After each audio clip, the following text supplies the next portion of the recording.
An IEM tasked with delivering a sound signature that appeases audiophiles, musicians, and even gamers. 64 Audio has high aspirations for the Aspire 4, but can it deliver?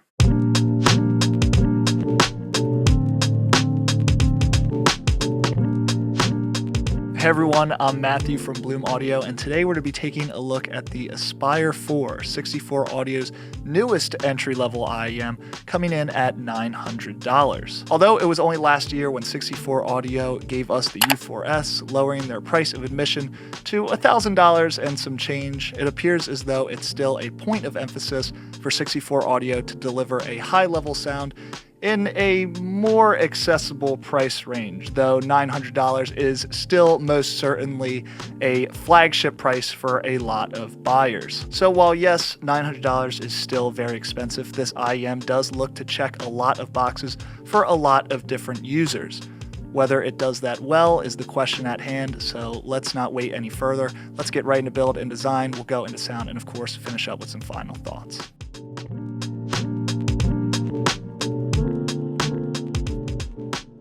As for the look of Aspire 4, well, we don't really get too much. We get an all-black shell that's probably best suited for musicians who want something a little bit more low profile on stage, or for audiophiles who want to take these on the go and don't want to catch too many eyes. The shell continues the trend of appeasing musicians. They are extremely lightweight, very ergonomic focused, and very comfortable for long listening sessions. While 64 Audio's unboxing experience has never been too special, I do wish we were to get a little bit more. Starting off with the case, 64 Audio decided to ditch the leather, circular, more round case and opt for a boxier case that's better suited to just be stuck in a bag and carried on the go. Up next, we have the little goodies inside, such as silicone and foam ear tips.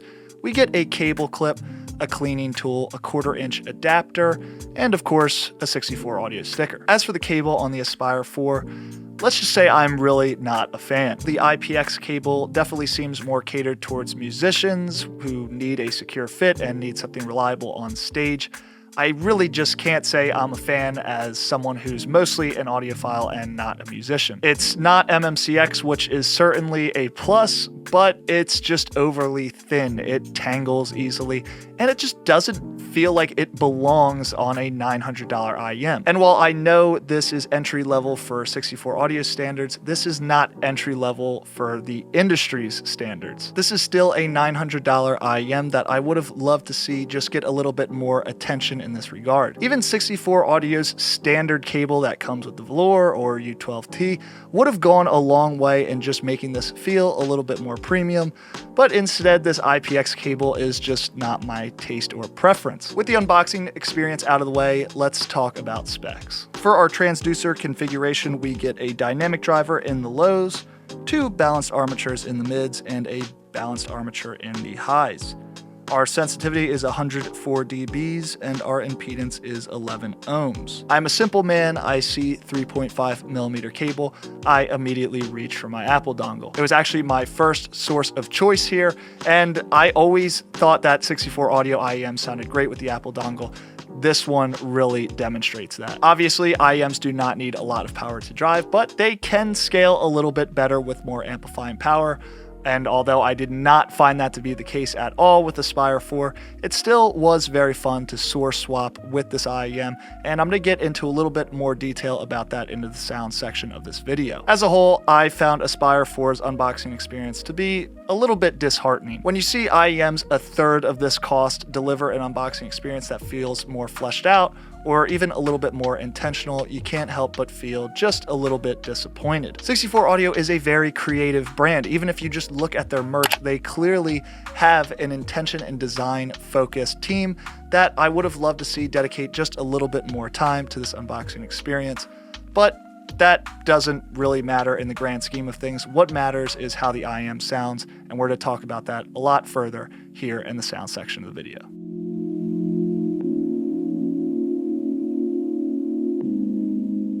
So going back to the beginning prompt, I mentioned audiophiles, musicians, and even gamers.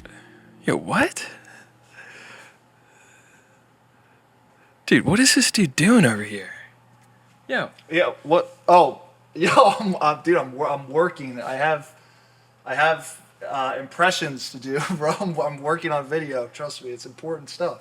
What are you doing? I mean, what are you doing? You walking around with the camera recording people now? All right, dude, come on. I'm not sure how that made it into this video. We really need to get a better editor. Starting off with how this IEM delivers a sound signature catered towards gamers allows us to transition a little bit smoother into how it does that as well for audiophiles and musicians alike. With gaming, I was able to play a few competitive matches of first-person shooters and battle royales like Fortnite, and did find that its imaging and ability to capture footsteps and directional sound was very impressive. I've used Maxwell ever since its release for the majority of my gaming, and have never really felt like IEMs were too much of my thing due to its overwhelming sense of detail in video games, creating a little bit of a fatiguing sound signature. Aspire 4 is able to deliver an overwhelming sense of detail without that sense of fatigue. Aspire 4 really does feel like the first IEM I could use in a long-winded gaming session without feeling like these need to come out of my ears now. Their ability to deliver a hyper-realistic sense of directional sound was incredibly impressive and something I relied on a lot in a top 10 situation in a battle royale, and allowed me to just kind of sit back and take things in. I was able to pace my gameplay by playing a little bit more methodical, by hearing footsteps of enemies, kind of letting battles play out, and then maybe even third-partying a certain fight, given on how I believed the fight was going. And even not so much with the sound signature, I found Aspire's for fit and comfort to be exceptional in my gaming sessions. Again, going back to that feeling of I need to take these out of my ears, it really didn't feel like that. Similarly to how a headset disappears on your head in a long-winded gaming session, the Aspire 4 did just that as well. Oftentimes, my Maxwell can propel me to a lot of long-winded sessions where IEMs just really couldn't, and Aspire 4 really did break that mold for me. As someone who's never really been a fan of IEMs in gaming, Aspire 4 has quickly shot up my list of recommendations for gamers who are looking for something that can propel them into long gaming sessions. Now transitioning to musicians, you want something that can take you into a concert for a copious amount of time. Aspire 4 is certainly the IEM for that. It's lightweight, it's comfortable, it's going to sit in your ear for a long amount of time, whether you're a more energetic electric guitar player that is moving all along the stage, a vocalist that looks to get the crowd headbanging, or a drummer that is headbanging along with the rhythm. It doesn't matter what you're doing on stage, Aspire 4 is going to fit in your ear and really just prove to be a very comfortable fit. Moving into the broad spectrum of sound, it really does deliver a incredible sense of clarity that has a focus on layering and separation that really makes it wide, expansive, not artificial, not super stretched out, but just very well articulated. Aspire 4 really does feel like neutrality done right. Oftentimes I can hear neutral or overly balanced and already just kind of be turned off to that sound signature. However, it does still have a place in my listening sessions. I do like something that's very resolving, very balanced, and neutral, but it's not my preferred go-to. Aspire 4 absolutely changed that for me, and although it does have that dynamic driver in the low end that just adds incredible thump in the sub bass, it still remains a very thoughtful and methodical listen, and it just feels like it was done right. Starting off with the note weight, everything just has a physical sense of impact to it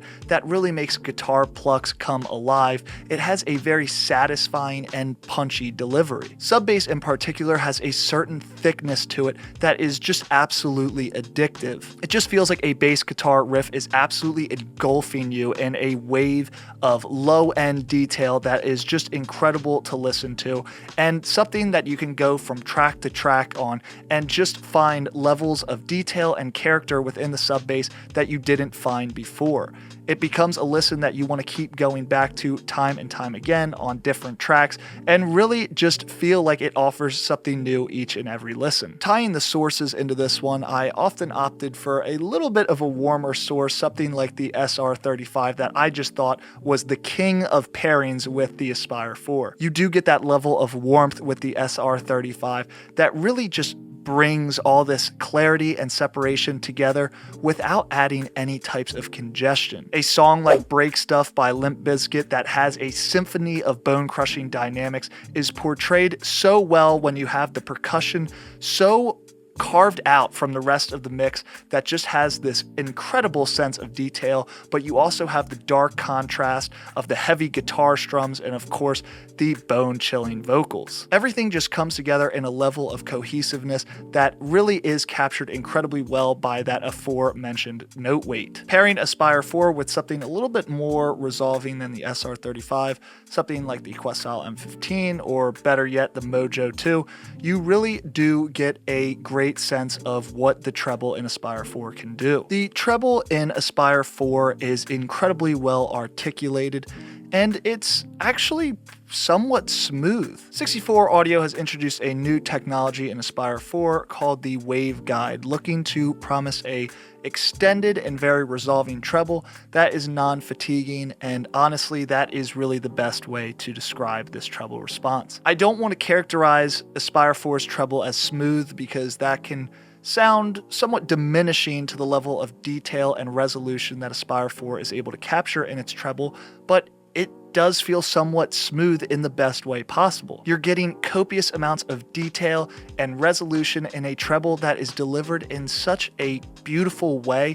It really captures the emotion well in Aspire 4 that I think breaks it up from former neutral focused IEMs that are meant for on stage and audiophile listening, and it really just separates itself from the pack in that way. While yes, Aspire 4 is very methodical, it's very thoughtful, it isn't dull, it isn't just flat, it's more than that and adds this sense of emotion and musicality to the mix that I think a lot of more neutral and detail reference focused IEMs desperately need. Finishing off with the mids, you really do just get excellent character to the mid-range here in Aspire 4. As a whole, the upper mid-range is really phenomenal. I did really like vocals. I thought they were very well bodied, very rich, captured incredibly well, but synthesizers really within the mix of Aspire 4 just captured my heart, and I just could not get enough of them in any song I listened to. Although Any Color You Like by Pink Floyd is just a phenomenal song across whatever source of music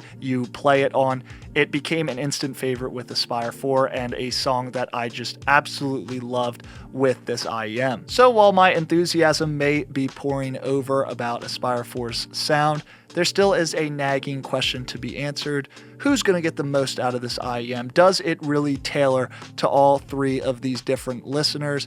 Who's going to get the most out of this? Let's answer that here in Final Thoughts.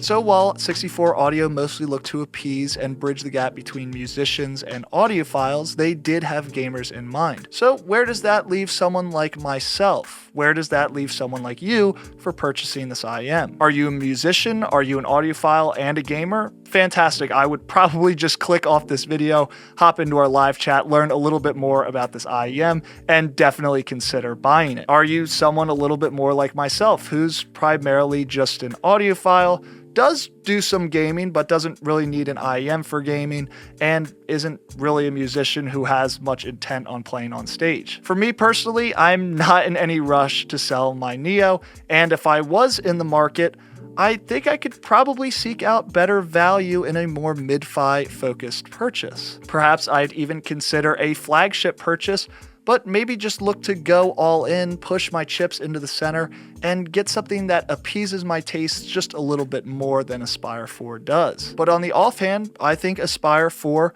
meets someone like my two colleagues, Steve and Marty, who are musicians, who do some gaming, and of course are an audiophile. Those people who have been looking for the perfect all-in-one IEM should seriously and heavily consider the Aspire 4 from 64 Audio. Thanks for watching, You can check out Aspire 4 and a lot of other great products at bloomaudio.com. If you want to talk with us further about Aspire 4 in a little bit more of an intentional setting, please feel free to hit us up at hello@bloomaudio.com or reach out to us in a live chat. Me and my colleagues would be more than happy to help discuss Aspire 4 with you further. If you have a more general question about Aspire 4 or just want to pit it up against another IEM in the comment section below, feel free to do so. We're more than happy to respond there as well. Make sure you like and subscribe, as we'll be back soon with more high fidelity audio content.